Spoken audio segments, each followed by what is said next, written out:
We have a beautiful son. His name is Marshall. I named him after an amplifier. Almost named him PV.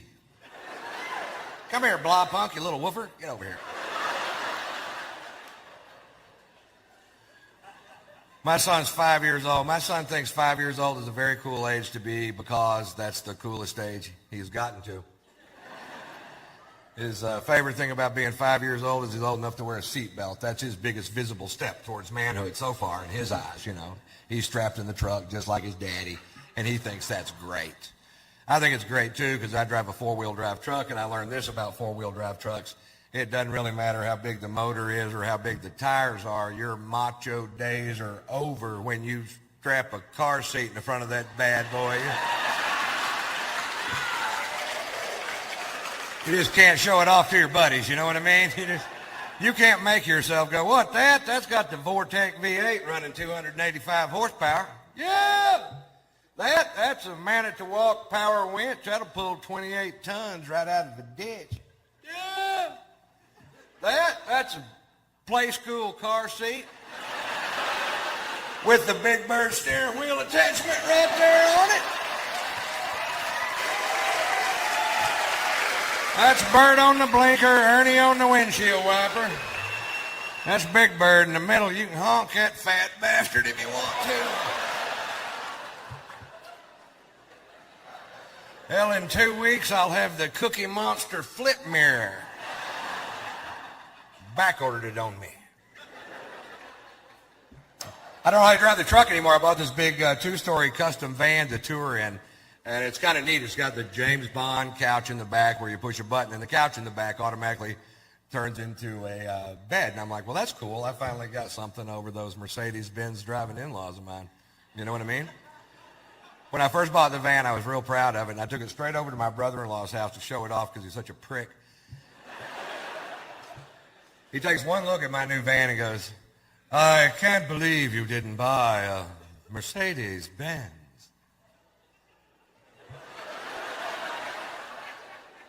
They don't make a van.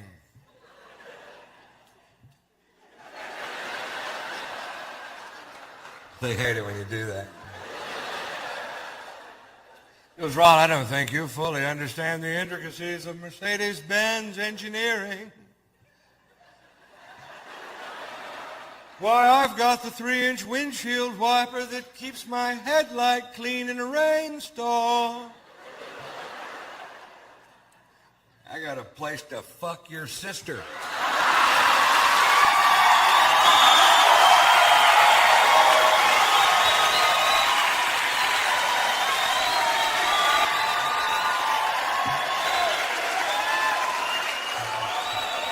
I don't know why they don't like me.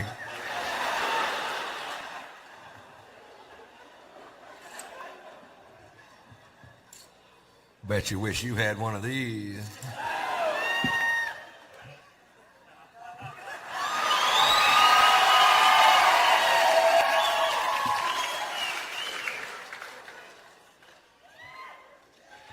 It's a kit.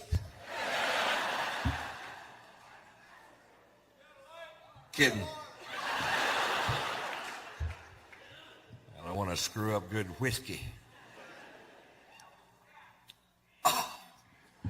Tasty. Actually, that was all bullshit. I just got a divorce. I just wanted to do those 3 jokes before I told you. And I'll tell you what went wrong, and because I feel like I can be honest with you folks, and you won't judge me, or maybe you will. I don't care. But I'll tell you, it's very, very difficult to marry out of your class. I come from a lower middle class family. My daddy worked his ass off his whole life for not very much, and that does not make you better than me. You know what I mean? My dad was a good man. And, right. And they're always going to just look down their nose at you like you're supposed to be carrying some piss bucket for them or something. And if you're not willing to carry the piss bucket, it ain't going to work. And she got convinced in her crazy head that I had sex with this girl in Columbus, Ohio. And I did, and I'll tell you why. When you enter into a monogamous relationship with somebody, you usually do it at a point in the relationship when you're having a lot of sex. So you're willing to sign the papers. I'll only have sex with you, ever, ever, ever, ever. Well, if that person stops having sex altogether, Why, you find yourself in quite a pickle.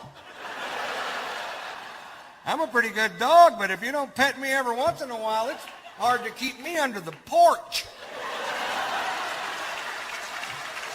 I'm not as flexible as a real dog. And I'll tell you what happened, too. I was in Columbus, Ohio.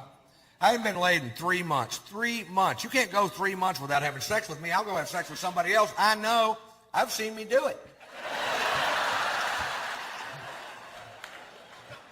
I did a show one night. I came off stage. There's a gorgeous woman, maybe 35, 40 years old, long black dress, slid up to her waist. Gorgeous. Give me a second. Gorgeous. And I walk off stage. She goes, I thought you were hilarious. I want to buy you a drink. I'm like, I can't do that. I'm married. She goes, I didn't ask if you wanted to have sex, big boy. I asked if you wanted to have a drink at my place. I'm like, all right. Well, you know that little guy that sits on your shoulder that reminds you of your prior commitments and your moral fortitude? I didn't hear a peep out of that guy. He hadn't been laid in 3 months either. He was speechless for like 20 minutes, and he was like, suck her titty. I'm like,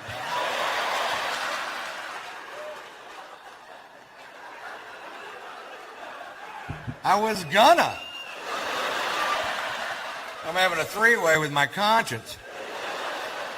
As soon as the whole thing's over, he's back at his post. That was wrong, mister. I'm like, hey, 20 minutes ago, you were beating off on my shoulder, monkey boy. I hate him. He smokes pot. He burned a hole in my other jacket.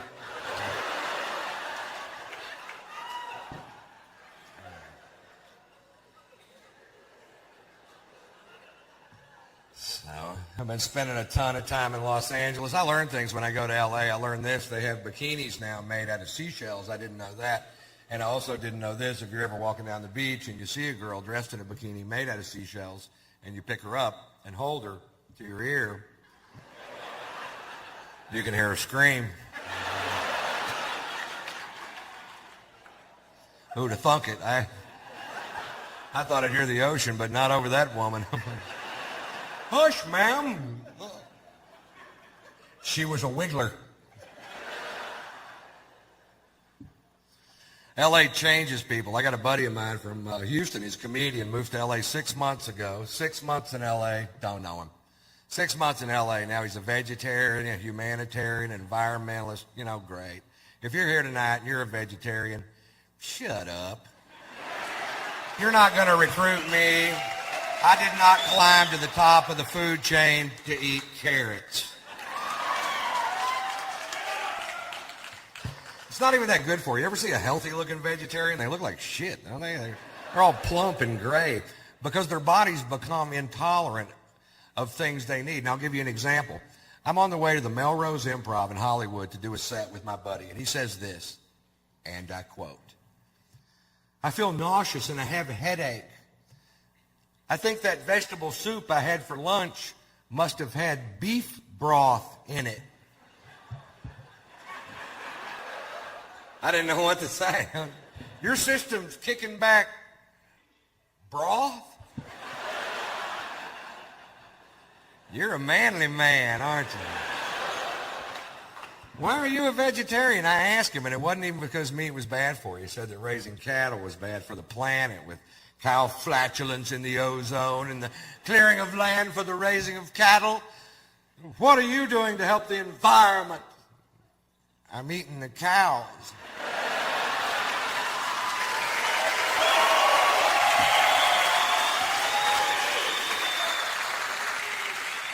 But I'm only one man. Whatever the hell that meant. Every time I read a newspaper in Los Angeles, California, I get pissed because things don't have to make sense in L.A. We've had a blast since we've been here, man. I tell you, we went out last night. I got so drunk. I woke up this morning and somebody had shit my pants.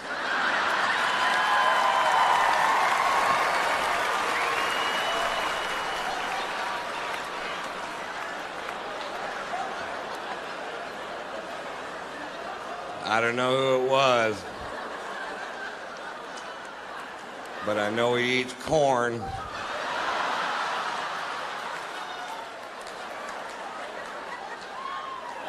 And cake.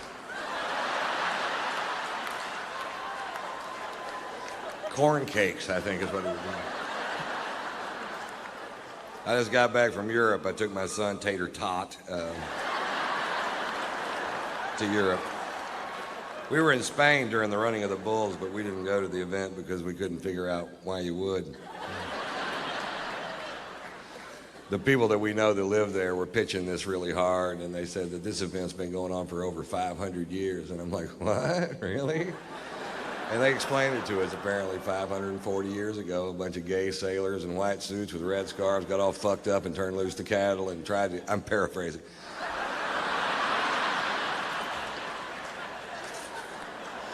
They got all fucked up, tried to get out of the way and couldn't, and it ended up, the town was such a borehole that compared to everything else that was going on there, this seemed like fun, and they kept doing it for 540 years. And like, I still don't want to go. And this year, 2 people died, and they said it was a huge tragedy. But I think before you call something a huge tragedy, I think you need to first determine exactly which 2 people died. Maybe it was 2 people we didn't need. They weren't very bright, I can tell you that for sure.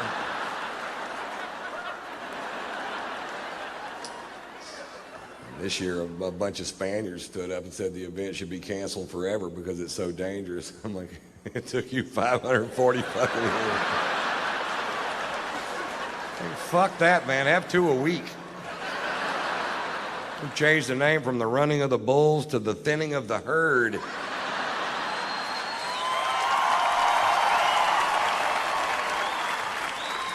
We'll have the final event at Talladega, call it the dodging of the NASCARs. You ready? Go. Vroom, pop. They're quick, aren't they? You might want to turn your wipers on, Dale.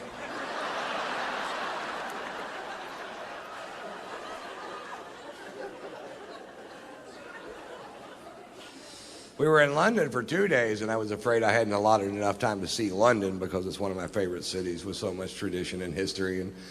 And we were going to get a cabbie to take us around and show us the sights, and I thought I probably should have allotted more time.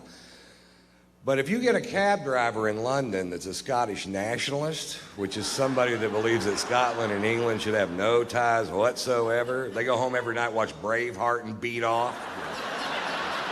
Mel Gibson's hitting another guy.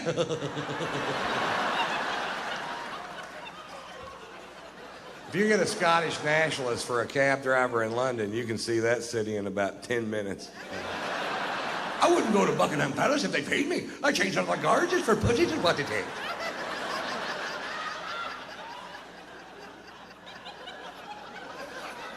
What? Are we going to see Big Ben? I told you to look to the left, you look to the right, I'm getting paid by the mile on the minute.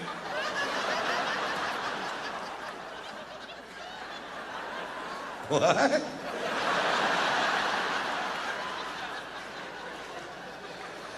Whatever, dude. What's this building? It's your fucking hotel. Get out.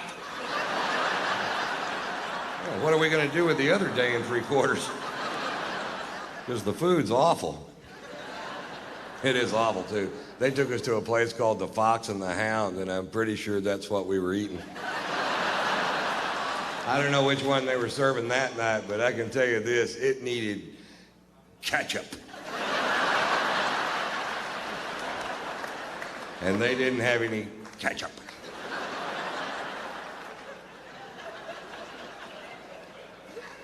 I wanted to take my son to see St. Paul's Cathedral, the 2nd largest cathedral in the world, and it was closed because the next day was the Queen's birthday. I'm like, well, this is a church. Jesus doesn't take a day off because this woman aged. What if this were the day I wanted to give my life to Christ? It wasn't. But what if it would have been? I'd have been screwed, that's what. I have no idea what you'd ever get the Queen of England for her birthday. That's got to be a tough old broad to shop for, doesn't it? I bought my wife a breast implant for her birthday, and I've never been a big fan of plastic surgery, but I got to admit, I've had a lot of fun playing with these things. I haven't given them to her yet.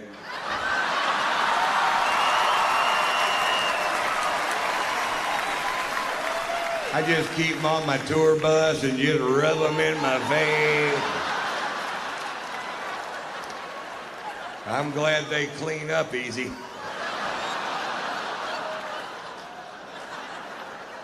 What? I'm just glad they're not made out of corduroy. That's all I'm saying. I'd have to have them Scotch guarded.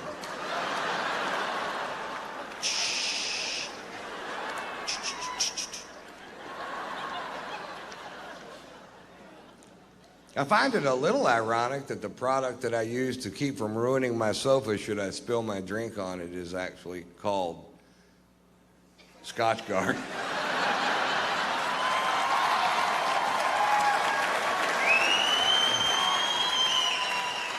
Sometimes things just work out perfect. Yeah, I'm looking for a product that'll protect my sofa should I spill my scotch on it. What do you have? We've got Scotch Guard.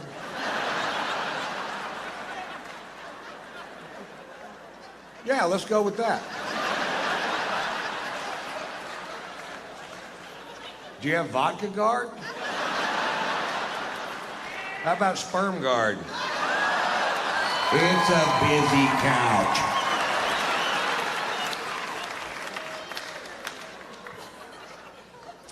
I found out when I got back from Europe that I was being sued by a paper plant. That's what the lawyers are for. I don't know if you've ever driven by a paper plant, but the byproduct of the manufacture of paper in this country is a stench so foul it will knock you to your ever-loving knees. Crown Paper in Houston, Texas is suing me because I said on stage in Houston, Texas that Crown Paper was making the town stink. Like I let some big cat out of the bag. Oh, we didn't know it stunk till you brought it up, Ron. Come to think of it, it smells like a hard-boiled egg fart in this town. Is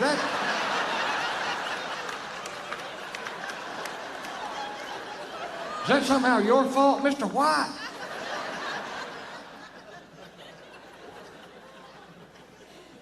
The reason I brought it up, I'm from Houston, and as a child, I lived literally in the shadow of this paper plant. And as a child, I thought the whole world smelled like that. I didn't know. And the first time my family went on vacation to another city, I was amazed. I was like, what's that delicious smell? Oh, God, that smells like heaven and flowers mixed together. What is it? That's a sewer treatment facility. That's fetid shit.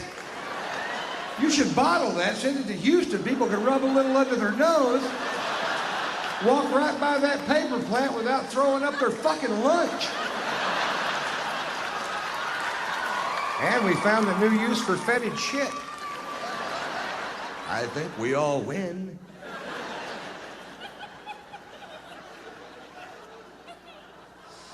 Actually, the reason I brought it up, I'm from Houston. I don't live there anymore, and I was just back in town doing some shows. And one morning I was reading the Houston Chronicle, and there was an article in the paper about that particular paper plant. And it said in the article that depending on which way the wind was blowing, that 2 million people could smell the stench produced by this one paper plant at a time.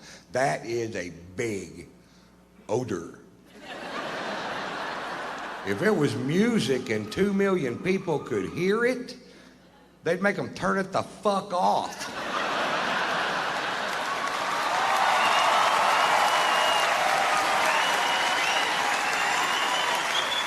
Because it's a smell, it's okay? No, it's not okay. Find a way to make paper that doesn't stink. It's not like you're trying to make catfish bait out of cabbage, goddammit. You're making paper out of wood. Paper doesn't stink, wood doesn't stink. You're doing something to make it stink. Fucking quit.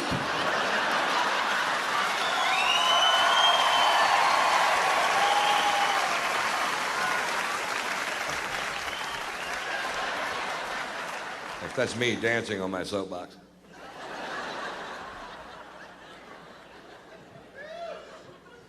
I love this country. I consider myself a patriot. I met my first wife during the Vietnam War. She was from this quaint little village outside of Phnom. I can never pronounce that word. Vancouver.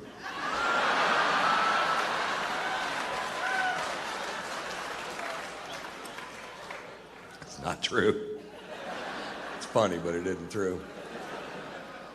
I love this country. Here's my Dr. Phil story. Every year, Doc and his family rent a yacht for 12 days in the Mediterranean, and that's their vacation. And it's the only way he can get away, you know, because he is the most famous person in America. He's the most recognizable face, 6'4", bald dome head, porn mustache. You can spot him from any fucking where. And because he seems so approachable on television, and he really is approachable, I mean, he's a sweetheart of a dude, but people are always, anytime he goes out in public, they're just, oh, what about this? And that's fine at first, but eventually it will eat the skin off your fucking bones if you can't walk out of your house without somebody going, hey, my brother-in-law was all fucked up in the head, and I was wondering if you could just sit out for just a second. Come back here, asshole! And that's exactly how it happens. I've seen it, and so that's what they do. Well, this summer, my wife and I went on vacation to France and Monaco, and I need a break too. Sometimes I do 140 cities a year. I do more dates than any other comic, more cities than any other comic working the day because I just love fucking doing it. And 20 minutes from now, nobody's gonna give a fuck about what I have to say. So. While they do, I believe I'll do a lot of shows. Hey. So we're in France and Monaco and having a great time, man. We're just I'm really in love with my wife. She's so talented. We have a fun life together, and we're there. And then one day the phone rings and it's Doc, and he goes, "Aren't you guys in Monaco?" And I said, "Yeah." He goes, "We're going to be in Monaco tomorrow. Why don't you come party on the yacht?" And I said, "Fuck yeah." Which is what you say if somebody says, "You want to come party on the yacht?" You go, "Fuck yeah." In fact, let's try it one time. You want to come party on the yacht? Fuck yeah. I don't have a yacht. So I was like, yeah, fuck, this is great, man. We're excited. We were down there. We were staying at the Fairmont Hotel overlooking the little yacht harbor in Monaco. Very cool place. And we were down there looking at the yachts the day before, going, wouldn't it be cool if you knew somebody that had one of these things? You could just hop on it and fucking throw it the fuck down. And it's everybody's yacht, man. This is yacht heaven. This is Steve Wynn's yacht, Prince Albert of Monaco's yacht. This is that Russian dude with the tiny giraffes.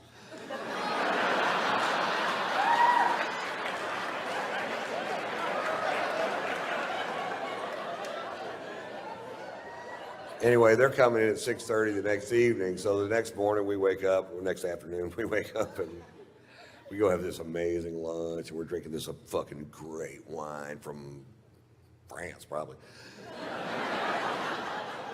That'd be my guess if I had to guess, and I did have to guess. France.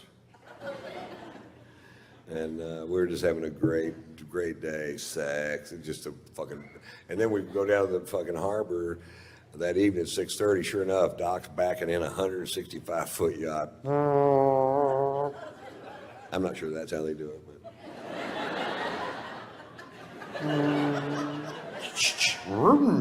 Maybe.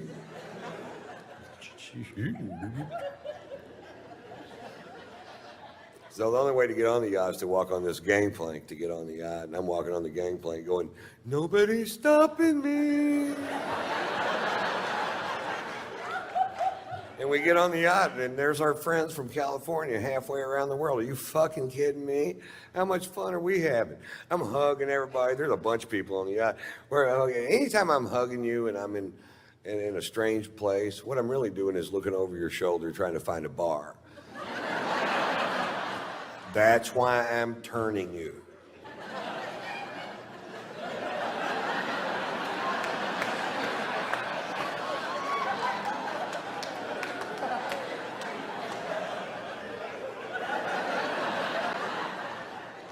And I see the bar, and right in the dead front center of the bar is a bottle of famous black grouse, which is a scotch I started drinking when I was in Scotland for the Open Championship at Turnberry. And you start looking at what the Scots drink, and that's what they drink. And I'm like, oh, fuck, yes. And there they had a bottle of it on the fucking, it's kind of hard to find. And the bartender poured me a big old glass of whiskey, way bigger than this one. And I'm like, I'm in such a great mood. It tasted better than I'd ever tasted any fucking scotch ever. I'm like, oh, good Lord. What is that? That tastes like butter honey aged in Lindsay Lohan's pussy.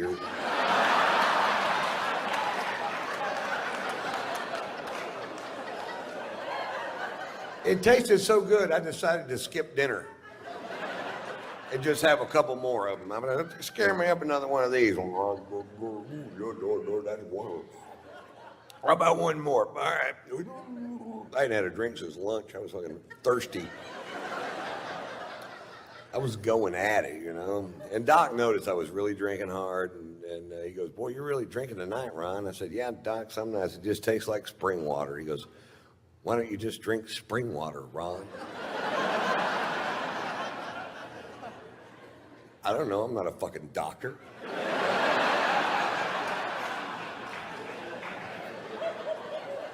So this is going on for fucking hours. Now they really love Margot. They really love my wife, Margot. Margot's sung on Dr. Phil's show a few times, and they go everywhere to see her. And Margot's a 4.5 octave classically trained opera singer that sings rock and roll and jazz and whatever. She's been singing here for years. And Robin McGraw loves to goad my wife into singing, and my wife loves to be goaded into singing, so they make a great little fucking team. And so we're on the back of this yacht, and Robin goes, come on, Margot, sing for us. And Margot gets up. There's people on the back partying on all these yachts, and there's bars on the pier, people out there. And Margot gets up and she sings. They love jazz in France and Monaco. They have jazz clubs all over the place. And she gets up and she sings a jazz standard at full voice, which I don't get to hear her sing at full voice. She sings around the house, but not at full voice. And when she sings at full voice, it makes me cry. And oh no. And she finishes the first song at full voice, and people stand up on the back of all these yachts and start cheering. They go, yeah. And I'm like, oh, how cool is this, man? They really dig jazz. I forgot how much they dig jazz. She gets up and sings another song, fucking screaming. And then people are gathering up around the back of the boat. And by song 4, there's 400 people behind the boat listening to her sing. You could hear a pin drop, just like this, pin drop. And she's just killing it. And I have a little secret. I am fucking hammered, man. I am so drunk. I can't even believe it my fucking self how drunk I am. I'm like, Jesus Christ. And I'd get a drink and I'd take one little sip out of it and I'd talk to somebody, I'd look back and it's empty. I'm like, anybody else drinking out of this glass?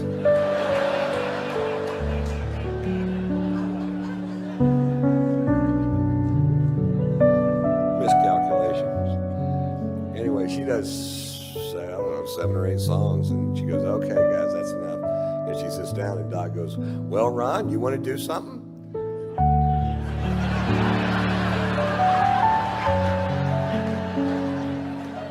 Now, I got to preface this with he's on vacation with his best friend and head lawyer and his wife, Mary Pat. They're Baptists from Dallas. They're a little fucking stray.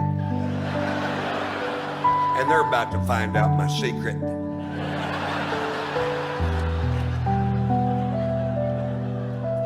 About 20 years ago, I was doing a bit that was so vile that I only did it for about a week and I just quit doing it. I'm like, this is not the direction I want to take my crowds or my show. And I have no idea why I picked that night to dust her off and take her for a spin.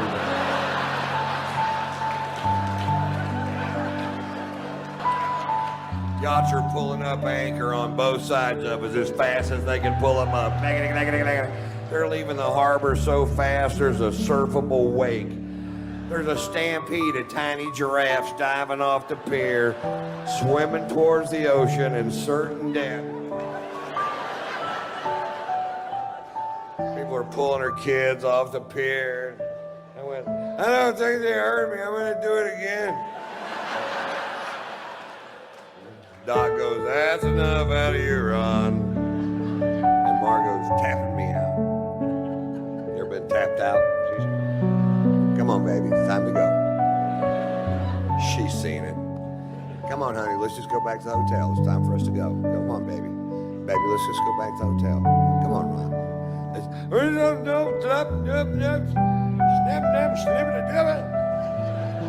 And I speak fluent drunk. That means I don't know why you want to leave. I'm having a perfectly good time.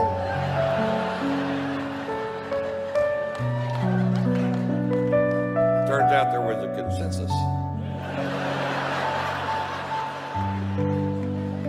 I'm like, okay, I'll leave.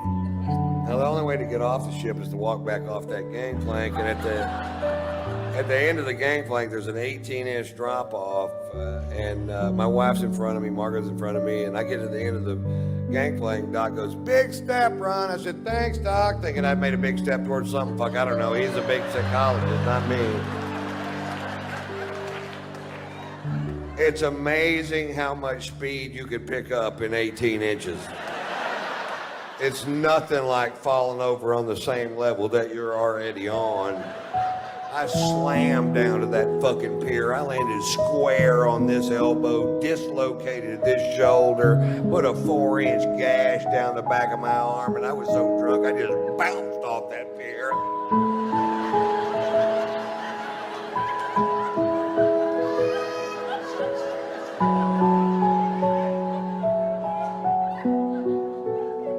Fade to black.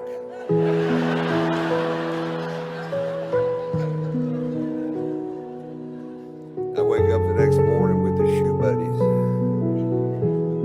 All I can do is lay there in bed and go, shoe buddy.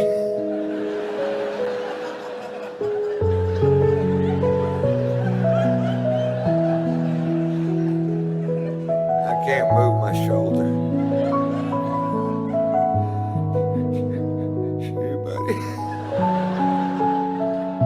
My shirt stuck to my arm with blood and giraffe hair and whatever the fuck else you find on a pier.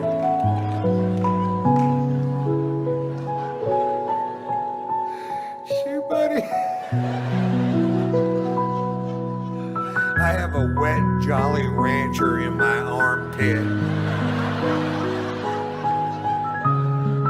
Sour apple. Had to cut it out with a pair of scissors. You almost can't eat them after that.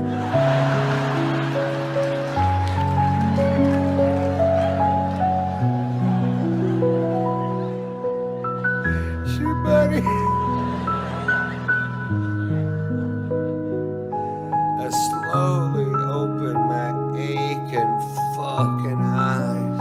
And there's Margot.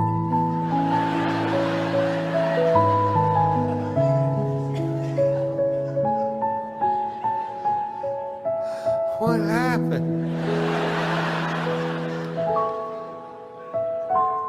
You got really drunk last night, Ron.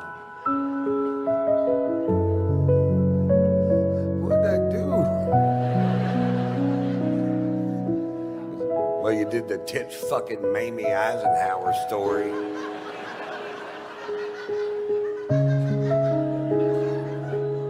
Did Mary Pat laugh?